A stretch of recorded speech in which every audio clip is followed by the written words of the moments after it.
26 दिनों बाद मुख्तार अंसारी की विसरा रिपोर्ट आ गई है। मृत्यु के बाद अंत परीक्षण किया गया था और अंत परीक्षण में कुछ पार्ट निकाले गए थे, जैसे हार्ट, स्प्लीन, लीवर, ऐसे पार्ट को प्रिजर्व किया जाता है और उसे भेजा जाता है प्रयोगशाला में। प्रयोगशाला में एक वैज्ञानिक जांच होती है, तत्पश्चात यह रिपोर्ट न्यायालय में पेश होती है। आप सभी इस बात से अवगत हैं कि मुख्तार अंसारी बांदा जेल में थे, जो बुंदेलखंड का है। बांदा सबसे खतरनाक जेलों में खतरनाक इलाका भी है, जहाँ कभी डाकुओं और बीहड़ में बागियों का बसेरा होता था। बांदा जेल में ही रोपड़ से लाया गया था, यानी पंजाब के रूपनगर जेल से मुख्तार अंसारी को सुप्रीम कोर्ट के आदेश पर बांदा लाया गया था, जहां मुख्तार अंसारी की मृत्यु हार्ट अटैक से बताई गई।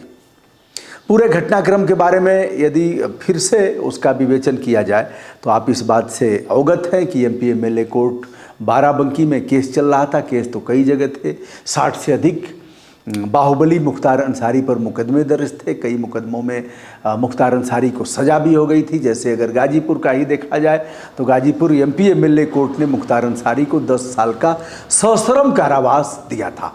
सश्रम कारावास यानी मेहनत करेगा और उसके बाद भोजन मिलेगा, यानी कारागार में कुछ न कुछ करना पड़ेगा। यदि किसी तरह की स्किल है, कोई कौशल है, तो उस तरह का काम दिया जाएगा, नहीं तो फिर मेहनत मजदूरी का काम है वह दिया जाएगा। मुझे नहीं पता कि मेहनत वाला कोई काम लिया गया कि नहीं लिया गया, लेकिन वह विशेष प्रकार का धारी वाला वस्त्र पहनेंगे और उनकी एक संहिता है। 25 रुपये से लेकर के 40-50 रुपये मिलते हैं। अलग अलग उसके लिए रेट है कि अकुशल श्रमिक को कितना दिया जाएगा, अर्धकुशल श्रमिक को कितना मिलेगा और कुशल श्रमिक को कितना मिलेगा। जो कैदी, सजा याफ्ता कैदी अपनी सजा काट करके आते हैं तो उन्हें वह पैसे मिलते हैं। वह पैसे लेकर के अपनी कमाई को घर आते हैं, कमाई लेकर के, यानी 25 रुपये, 30 रुपये, 40 रुपये ऐसे ही एक दिन का मिलता है। तो दोस्तों, यह रहा। आप जानते हैं कि 21 मार्च को बाराबंकी एमपी एमएलए कोर्ट में मुख्तार अंसारी कॉन्फ्रेंसिंग के जरिए पेश नहीं कराया गया। डिप्टी जेलर पेश होते हैं और उन्होंने कहा कि मुख्तार अंसारी की तबीयत नासाज है हुजूर, वह कुछ बातचीत करने लायक नहीं है, इसलिए मैं पेश हुआ हूँ। उसके 2 दिन पहले स्वीट पॉइजन देने की बात की गई थी और यह न्यायालय में भी इसे एप्लीकेशन के द्वारा दिया गया था, जिसके आधार पर न्यायालय ने जेल प्रशासन से रिपोर्ट मांगा था और इलाज करने के लिए आदेशित किया था। आदेशित करने के क्रम में इलाज भी शुरू हुआ, किंतु देखा जाए तो 28 मार्च को बेहोशी की दशा में मुख्तार अंसारी को ले जाते हैं हॉस्पिटल 8:30 बजे के लगभग और उनकी मृत्यु हो जाती है। उसके पहले, एक दिन पहले भोर में ले जाते हैं 27 मार्च को 5:30 बजे के लगभग। मुख्तार अंसारी की तबीयत खराब होती है, वहाँ से ले जाते हैं दुर्गावती,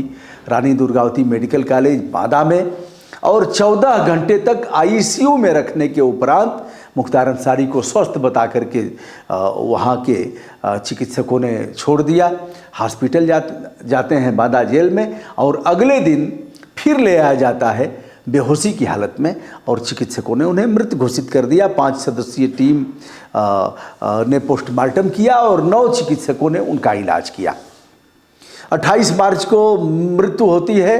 तत्पश्चात फिर अगले दिन अंत परीक्षण होता है। 9 चिकित्सकों की टीम ने वीडियोग्राफी की गई और फिर अंत परीक्षण यानी पोस्टमार्टम करने के उपरांत मुख्तार अंसारी को लाया जाता है डेड बॉडी और गाजीपुर में लगभग 12 बजे के बाद रात को पहुंचती है और अगले दिन 30 को मिट्टी दी गई, जिसे आपने देखा, जहां लाखों की संख्या में लोग पहुंचे थे।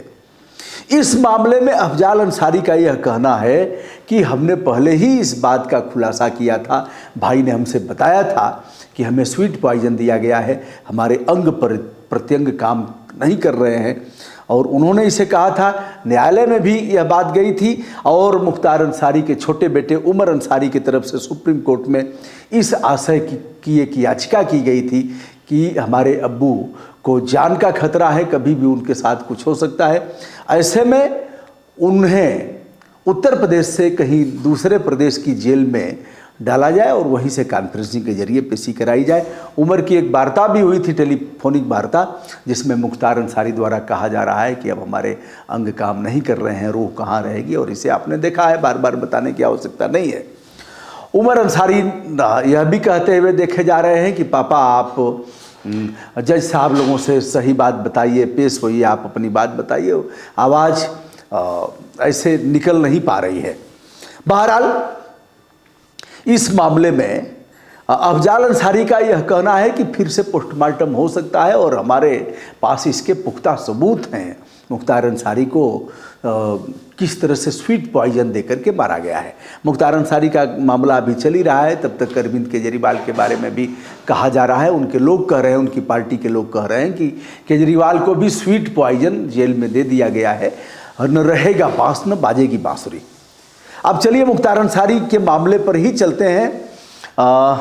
मुख्तार अंसारी की बिसरा रिपोर्ट अब प्राप्त हो गई है।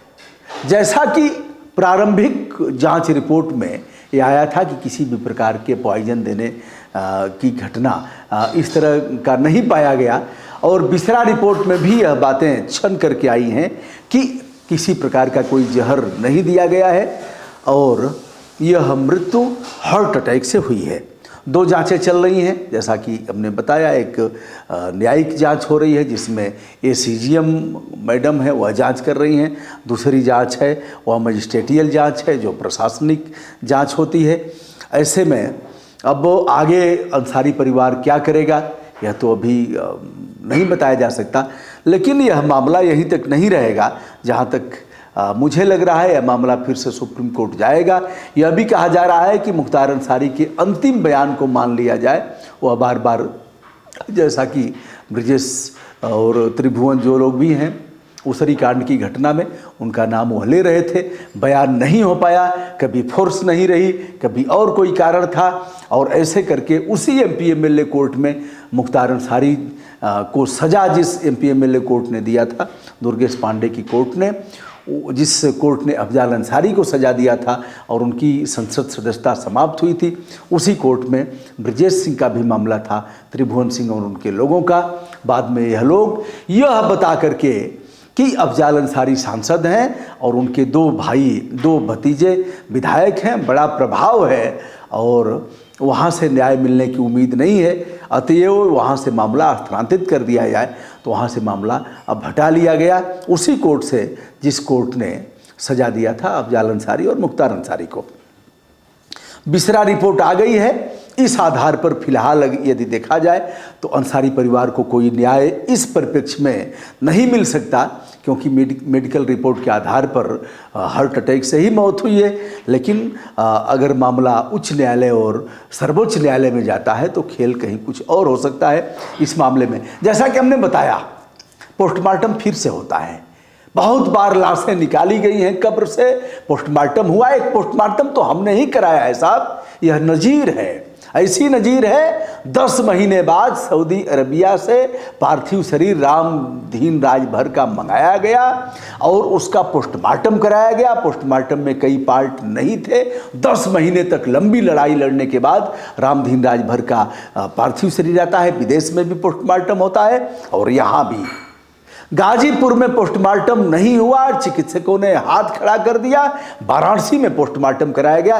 3-4 दिन तक हम लोग रामधीन राजभर का पार्थिव शरीर उसमें मंजूषा में लेकर के घूमते रहे। अंत में पोस्टमार्टम करा के ही दम लिया गया। एक पोस्टमार्टम सरबजीत का हुआ था, सरबजीत सिंह का, उसमें भी हमने याचिका लगाया था। और वह पोस्टमार्टम एक तो पाकिस्तान की जेल में हुआ था, जहाँ संदिग्ध परिस्थितियों में सरबजीत की हत्या की गई थी, और भारत सरकार ने उसका पोस्टमार्टम कराया था। 2 मामले, एक जिसमें यह बंदा जो बोल रहा है उसने कराया, उसने ही कराया, कहने में घमंड न हो, हमने ही कराया, हमारे लिखा पढ़ी पर ही हुआ।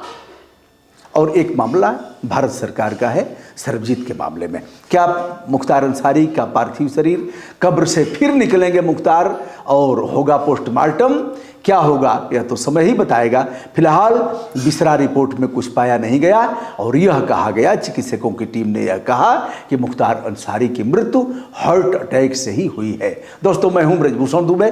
संपूर्ण विनम्रता के साथ हमारा प्रणाम स्वीकार करें।